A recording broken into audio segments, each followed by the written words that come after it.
बिस्मिल्लाहिर्रहमानिर्रहीम। आज आपके लिए एक और वीडियो लेकर आई हूँ, वो उन लोगों के लिए जिनके औलाद नहीं है। और ये जो मैं बताने जा रही हूँ, ये आयत हज़रत ज़करिया अलैहिस्सलाम ने पढ़ी थी।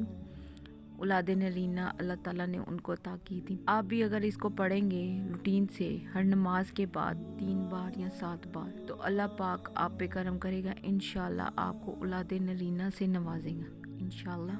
वो दुआ ये है, रब्बी लतज़रनी फ़र्दम व अंता खैरुल वारिसीन। रब्बी लतज़रनी फ़र्दम व अंता खैरुल वारिसीन। ऐ मेरे रब, मुझे तन्हा ना छोड़ और तू सबसे बेहतरीन वारिस है। इस आयत को 3 दफ़ा पढ़ना है हर नमाज के बाद या 7 दफ़ा, और सुबह और शाम 100 बार इस्तग़फ़ार की तस्बीह निकालें।